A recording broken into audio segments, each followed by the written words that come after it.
08085 909 693.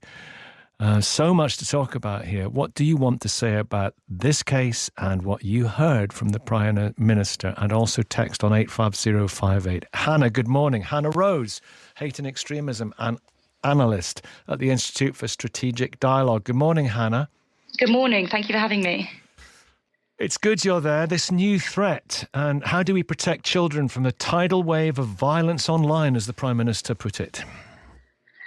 It's a really difficult question for the current counterterrorism apparatus, which was set up in the aftermath of 9/11 to deal with this ideologically motivated form of violent extremism.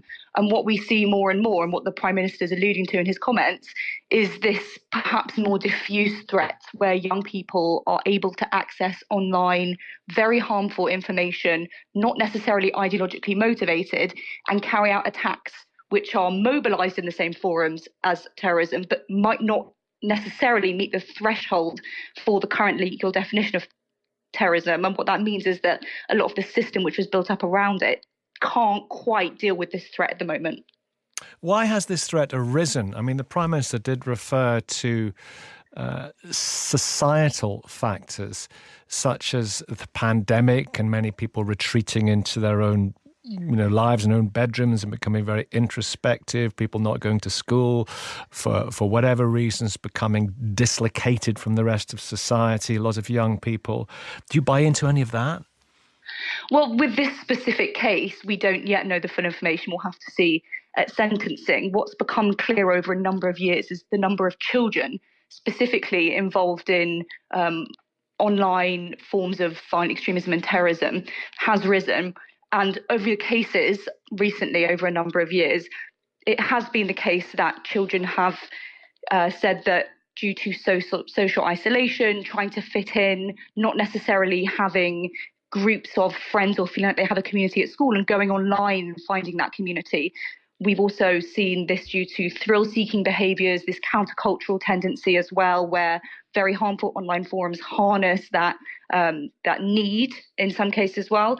We've seen this in some cases due to adverse childhood experiences, poor mental health as well.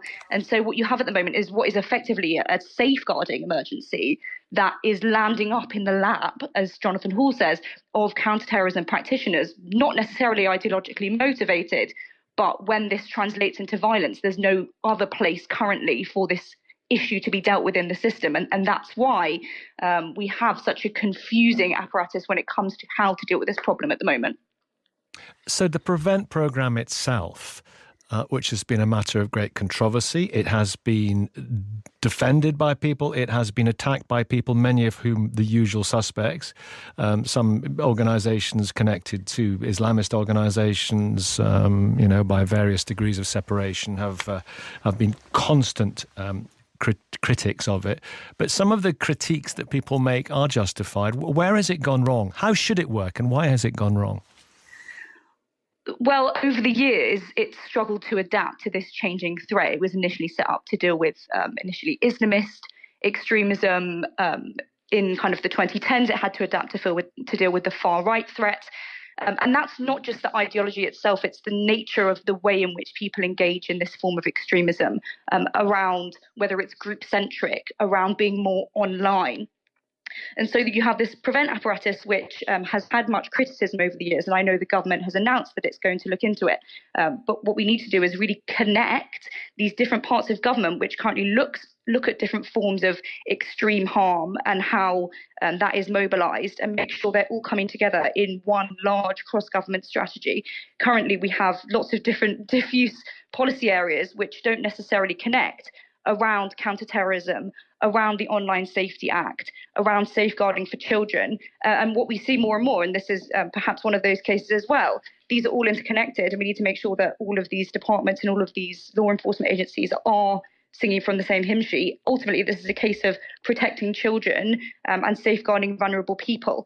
And currently, the system has not managed to achieve that in every case.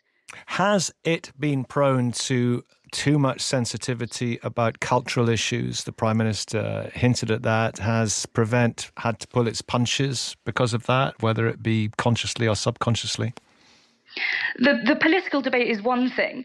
I think when it comes to looking at individual cases, we need to make sure that prevent review boards are set up to be able to deal with the challenges in front of them. We have seen over the last few years the proportion of Islamist concern related individuals referred to Prevent go down, and the number of individuals either with far right extremist concern or this kind of more diffuse, the government calls it mixed, unclear, unstable ideology rise. So we know that Prevent is trying to deal with all of these things at the same time. And it's more of a policy question as to how we make sure that all these areas can be tackled at once.